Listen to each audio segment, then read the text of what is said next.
indignado, absolutamente indignado por lo resuelto por la Corte Interamericana de Derechos Humanos. Es que solamente hay un camino, y el camino es cumplir lo que ha dicho la Corte.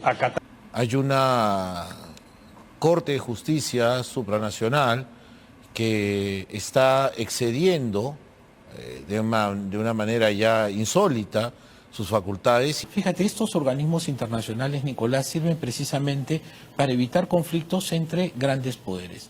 Llegando al extremo de querer prácticamente maniatar a los poderes del Estado, diciéndoles que no pueden hacer tal o cual cosa. No podemos, Nicolás, como sociedad democrática, acatar algunas resoluciones de la Corte y desacatar otras. Lo que resulta intolerable es que llame a los tres poderes del Estado, de un Estado miembro, absolutamente independiente y soberano, para impedir que ejerzan las funciones que constitucionalmente le han sido atribuidas. Para los poderes son autónomos. Lo que pasa es que algunos, desde su ceguera mayoritaria, creen que todos los demás organismos constitucionales dependen de ello, lo que es un error, ¿no? De hecho, por la Corte. Es que solamente hay un camino. Y el camino es cumplir lo que ha dicho la Corte. Acatar. Y esto no tiene en absoluto nada que ver con una violación de la soberanía ni nada por el estilo. La Constitución de 1993, aprobada por el CCD del gobierno entonces de Fujimorato, esa Constitución reconoció, porque nunca denunció, a la competencia de la Corte. Y reconoció además una vigencia extraordinaria para los tratados en materia de derechos humanos respecto al texto constitucional. Prima. Su lectura tiene que ser primera. Y el texto constitucional debe interpretarse en relación directa con estos tratados de derechos humanos suscritos por el Perú. ¿Cuáles son las consecuencias de no obedecer los mandatos de la Corte? En primer lugar, el Perú estaría contenido en el informe anual que presenta la Corte ante la Organización de Estados Americanos como un país incumplidor de sus deberes internacionales y de los mandatos de la Corte.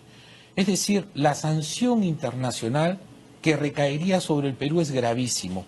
Hace un momento tú dijiste con acierto, Nicolás, el Perú pretende ingresar a la OCDE, es decir, a un grupo, a un club de países sumamente exclusivo. Pero ese club exclusivo de países exige estándares mínimos de cumplimiento y respeto de los derechos humanos.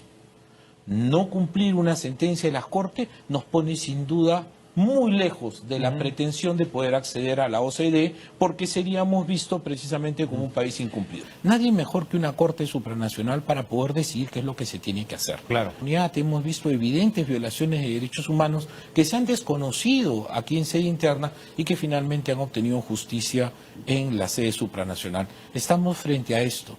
El dilema de mantenernos del lado de los países democráticos y respetuosos de sus obligaciones internacionales o de patear el tablero y convertirnos en una dictadura. Ahora, y yo creo que ahí radica fundamentalmente la preocupación de quienes ahora están pretendiendo deslegitimar las decisiones de la Corte Interamericana, ¿no? Por lo que se viene a futuro. Los poderes del Estado tienen funciones constitucionales que cumplir y una de ellas, las del Congreso, es precisamente legislar. ¿Podemos estar o no de acuerdo? Seguramente. De hecho, el Poder Ejecutivo, desde mi gestión, en más de una oportunidad hemos observado leyes que provienen del Congreso. Digo, pero no podemos de ninguna manera decirle al Congreso, oye, no hagas tal cosa. Y en mi opinión, este es un exceso que ha merecido el rechazo del Poder Ejecutivo y que se va a plasmar en breve en una comunicación que haremos llegar a la Corte Interamericana en señal de nuestro rechazo a esta decisión. Usted habla de excesos, el canciller en algún momento habló de excesos, ahora usted dice que se va a enviar un comunicado rechazando este pedido. ¿Esto es un paso previo a la evaluación de una renuncia a la Corte Interamericana? En un escenario como este nosotros no estamos en condiciones de descartar ninguna acción de gobierno, pero aquella que se vaya a tomar pueden estar seguros que va a ser el resultado de un profundo análisis y de una reflexión. Fíjate, Diana, nosotros tuvimos oportunidad, y digo nosotros porque fue una delegación acompañándome a San José de Costa Rica, nos entrevistamos con la presidenta de la Corte y le hicimos saber a ella que el Estado peruano era un firme defensor del Sistema Interamericano de Derechos Humanos, que respetamos a sus órganos, en especial a la Corte, y que más allá de nuestras discrepancias por sus decisiones, que en más de una oportunidad las hemos hecho públicas, las respetábamos. Sin embargo, hay niveles de tolerancia que en verdad ya se ven sobrepasados cuando uno encuentra una injerencia como aquella de la que hemos sido testigos el día de ayer. Y mira, Diana, si me permites por favor un minuto, apostamos tanto por el sistema y tanto por la Corte que hace unos días, en junio, se presentó y se votó la candidatura de Alberto Borea. Alberto Borea, claro que una sí. candidatura peruana que no se producía hacía muchos años y hemos ganado.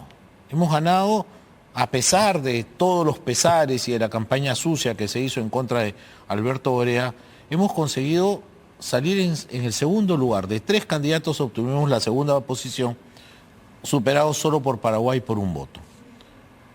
Diana, ese es el Perú, un Perú que cree en el sistema, un Perú que lanza un candidato y que apuesta por esto. Pero usted y sin dice embargo que recibimos esto. Usted dice que esto ya es intolerable, Sí, que lo rechaza categóricamente. Indignado, absolutamente indignado por lo resuelto por la Corte Interamericana de Derechos Humanos. El Parlamento no tiene por qué responderle ni entrar en el juego con la Corte Interamericana de Derechos Humanos. Ellos pueden emitirlos y seguramente van a sacar algún tipo de comunicado posterior. Pero repito, primero que no nos afecta, segundo que no tiene ninguna consecuencia. ¿Qué van a hacer? ¿Qué quieren hacer? Que hagan lo que quieran y comuniquen lo que quieran. Por último, nos salimos de la Corte. Esa es la posición que hemos tomado, por lo menos nosotros, en forma personal, también lo he dicho varias veces públicamente, de que deberíamos salirnos del alcance.